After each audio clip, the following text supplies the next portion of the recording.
was that they were going to test the alien craft that night.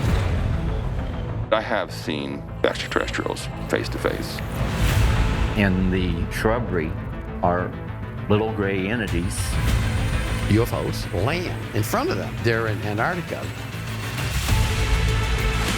They felt distressed because they were captured. There has been direct contact over many, many years. Current Galactic Senate has only been in operation for about the last 50,000 years. And he goes, yeah, this is from the craft they've had since 1940s. Some of them have crystals embedded in their skulls. I always felt very comfortable with them. They've shown me quite a bit of what our future looks like. We need to come together as a people.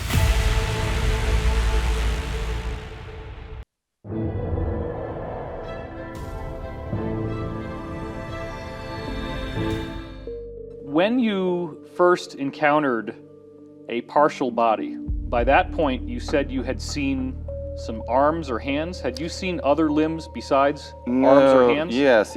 I saw pieces of like the face, pieces of really? Skin, maybe small fingers, very small parts though, cross-section parts that were cut in a way that you would have to have a very special instrument. And then later came like full, bodies and torsos, maybe with or without a head, or a full arm, even genitalia, all sorts of different things. Yeah.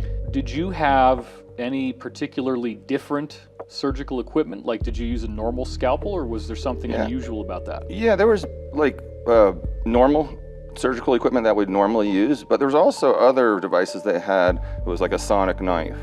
And later on, that knife did come out to civilian usage later on. But I was not familiar with that in modern, civilian usage. And when I say civilian, I also mean military, just normal military hospitals were not using harmonic scalpels at that point.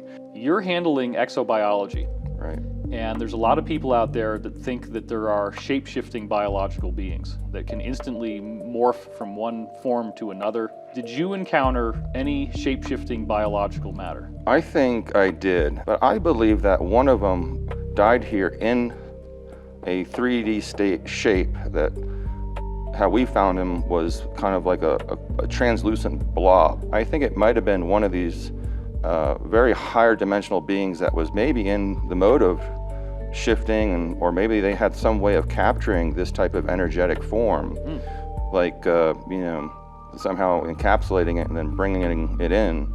But it did give off light, but it didn't give off any type of frequency that we could pick up. Like a human type of shape, but just in a very general sense? Yeah, it kind of looked like you make those cookie cutter doughboys at Christmas, but very bulbous and round and very liquidy.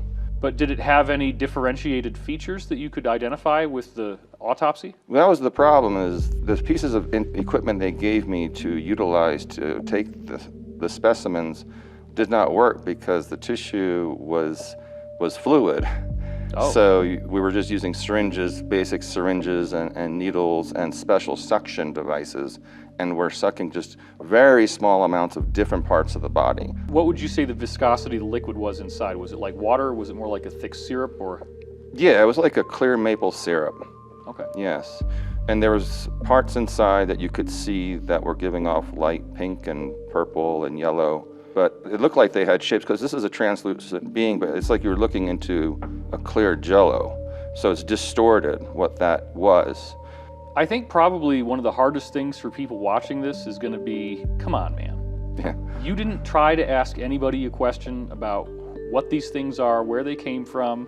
No. I signed a very big briefing document, and I knew what I was kind of getting into. I've also heard of stories, whether they were true or not, of people talking after hours and things, and they go missing really quickly. So it was a very high turnover rate for technicians there.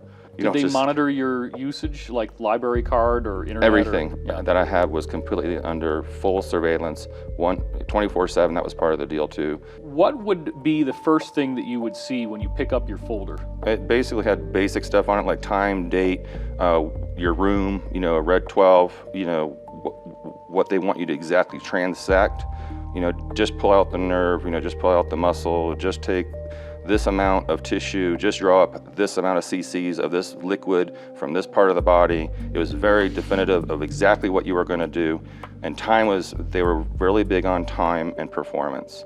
So you would go in there and you would not know what your second one would be on that pad. So you might only have, let's say, 60 minutes to work on one cadaver? They don't give you time. You do what you do, but the faster that you do these things and the more proficient that you're at it, they like you. You know, of course, I'm moving more samples than anyone else.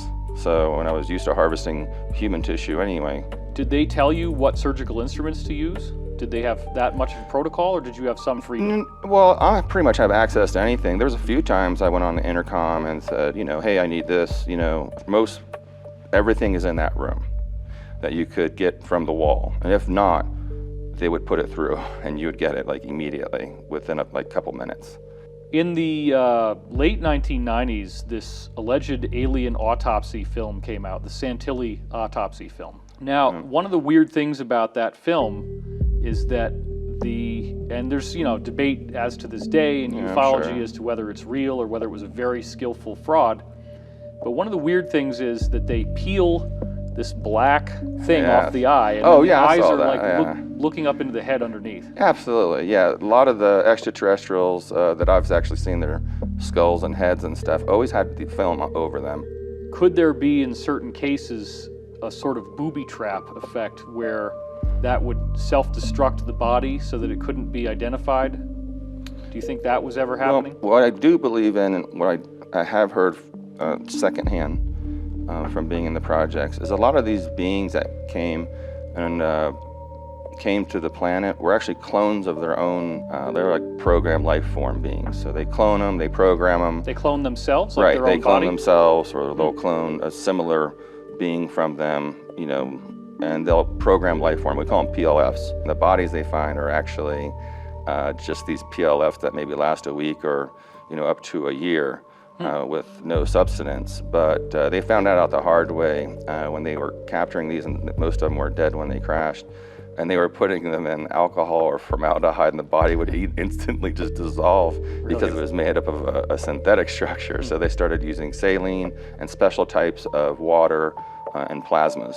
Well, just to be clear, though, if you're saying it's a synthetic cell, it would still have amino acids and proteins consistent with life. It's not like it's made out of plastic. Yeah, so I'm saying it's more of a hybrid of synthetic and real organisms, but it's not one or the other, because from what, this is secondhand referring, well, I heard that, they didn't have like mitochondria in them, and they didn't have DNA, but the cell did operate the way it was supposed to operate.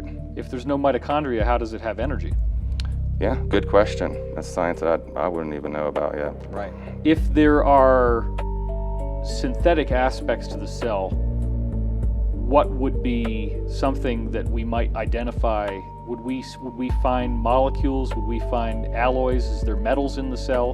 What kind of things might be unusual? They had many different shapes, and a lot of them were geometric, which is weird because that means it's a lattice. It's not like cells are spheres, and most of them, or maybe they're a concave disc like a red blood cell, and which is a very unique design. But these cells were more of a lattice, so they formed shapes, and they formed honeycombs and different things, and they definitely had an electrical output to them. And where that came from, I don't know.